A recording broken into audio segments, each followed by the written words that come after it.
ಏಷ್ಯಾದ ಅತಿ ದೊಡ್ಡ ಏಕಶಿಲಾ ಬೆಟ್ಟ ಎಲ್ಲಿದೆ ಗೊತ್ತಾ? ಅದು ತುಮಕೂರು ಜಿಲ್ಲೆಯ ಮಧುಗಿರಿ ಬೆಟ್ಟ. ಹೆಚ್ಚಿನ ಜನರಿಗೆ ನಂದಿ ಬೆಟ್ಟ ಗೊತ್ತು, ಆದ್ರೆ ಮಧುಗಿರಿ ಬೆಟ್ಟದ ಬಗ್ಗೆ ಅಷ್ಟಾಗಿ ಗೊತ್ತಿರೋದಿಲ್ಲ. ಸಮುದ್ರ ಮಟ್ಟದಿಂದ ಸುಮಾರು 3900 ಅಡಿ ಎತ್ತರದಲ್ಲಿರುವ ಈ ಬೆಟ್ಟವನ್ನ ಏಷ್ಯಾದ ಅತಿ ದೊಡ್ಡ ಏಕಶಿಲಾ ಬೆಟ್ಟಗಳಲ್ಲಿ ಒಂದೆಂದು ಅಂತ ಹೇಳಲಾಗುತ್ತೆ. ಈ ಬೆಟ್ಟದ ಮೇಲೆಯೇ ಐತಿಹಾಸಿಕ ಮಧುಗಿರಿ ಕೋಟೆಯನ್ನ ನಿರ್ಮಿಸಲಾಗಿದೆ.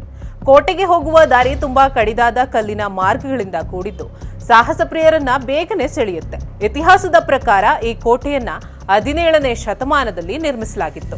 ನಂತರ ಹಲವು ರಾಜವಂಶಗಳ ಆಡಳಿತವನ್ನ ಈ ಬೆಟ್ಟ ಕಂಡಿದೆ.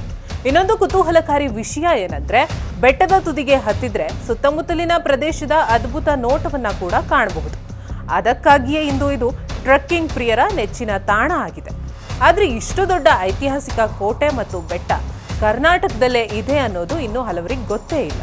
ನೀವು ಮಧುಗಿರಿ ಕೋಟೆಗೆ ಭೇಟಿ ನೀಡಿದ್ರಾ? ಹೋಗಿದ್ರೆ ಹೋಗಿದ್ದೀನಿ ಅಂತ ಕಮೆಂಟ್ ಮಾಡಿ ತಿಳಿಸಿ. ಇದು ಈಡನ್ಸ್ ನ್ಯೂಸ್. ನಾನು ಸುರೇಖಾ ಸುರೇಶ್.